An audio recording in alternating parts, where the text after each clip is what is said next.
In the latest episode of The Accused, this episode features our leads investigating a white supremacist sect, and when it comes to the trial, we're left with the question of whether the prevention of a domestic terrorist act should lead to a person getting a not guilty verdict or not, especially if somebody was killed in the process of preventing a bigger catastrophe. So to begin the recap, Esme decided to leave Tennessee for Brooklyn around the time she was 15 because just the level of prejudice and how narrow-minded everyone was, it just didn't click with her anymore, so she ran away from home. Luckily for her, by the time she got to New York, she may not have had much, but within, let's say, weeks, months, it's not specifically said in the show, she was able to meet Aaliyah, and Aaliyah has been with her since, it seems, since the beginning. But unfortunately, in recent years, the Brooklyn that Esme ran to is starting to have some semblance of the Tennessee that she ran away from, and it makes things a little bit difficult for her. Case in point, when there was a little local festival with fruit stands, people giving away, well, not giving away, but selling puppies and stuff like that, Esme and Aaliyah were having a good time, but then unfortunately, white supremacists had this podium up and everything, was spreading all their hatred, and the locals decided to shut it down. When they did that, a man named Shaggy, who seems to be the head of a local white supremacist sect, he decides to drive into the crowd and he hits one black dude and puts him into a cast.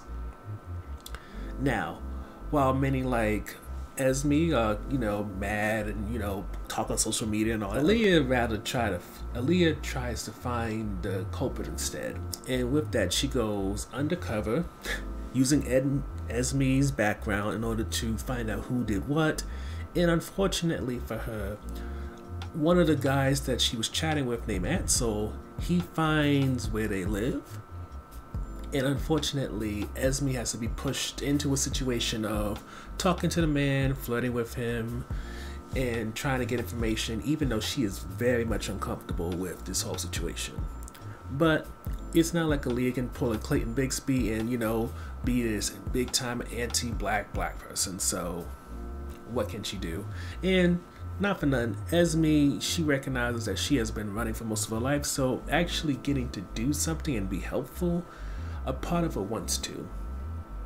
But even with the bit of information she gets from Ansel, when she goes to the cops with Aaliyah, they shut her down because it's amateur detective stuff, a lot of hearsay, no hard evidence, and they just tell those two to just let them do their jobs.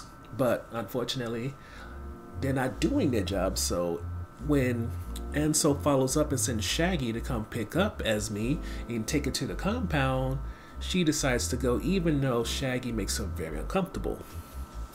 And rightfully so, because Shaggy already suspects a few things when it comes to Esme, but he can't put his finger on it.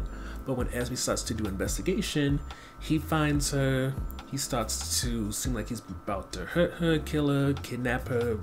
I don't know how you want to put it. Either way, she gets put into a position where Ansel seemingly saves her and even allows her to get the car that hit their friend in order to escape. But it could be that was a trap. Ansel and Shaggy perhaps working together and may have both known what Esme was, but they decided to play along so that Esme could get the car back to her home. And because they planted a bomb in the trunk that is, maybe the goal was to kill her, maybe the goal was to kill multiple people. It's hard to say, but with that, Esme really doubles down, and now without Aaliyah having to encourage her or even get involved, she decides to hunt down both Ansel and also Shaggy, and she stalks them, waits for them, and when she gets a chance, she kills them. Now, premeditated murder is the charge, and even though what she did was prevent a potential domestic terrorist attack, she still killed two men in cold blood, and with that, she gets a guilty verdict. So at this point of accused, pretty much what you say about one, you can say about the other. The story that is used in order to hook you in, the idea is good, the execution feels off. The performances are good enough considering what is given to them, and I don't know.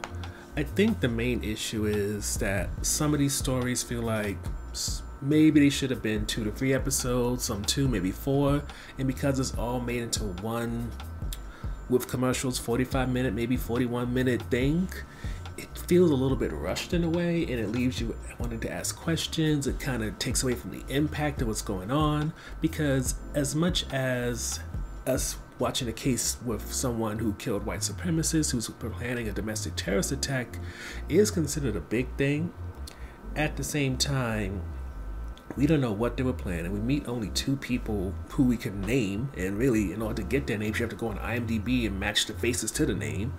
And it's like, when it comes to the big idea, Accused does well, but then when it comes to the small details, it falters so much to the point where it kind of takes away from any impact or any like real notable moment or performance that could be given. And at this point, we're probably within the last couple episodes, and I don't see that changing. We're going to get these really interesting storylines that don't follow through all the way, and as much as the actors, they're definitely put on a performance that's notable, unfortunately, none of them have that type of skill or talent where it can fully compensate for a storyline that doesn't do their character or their performance justice.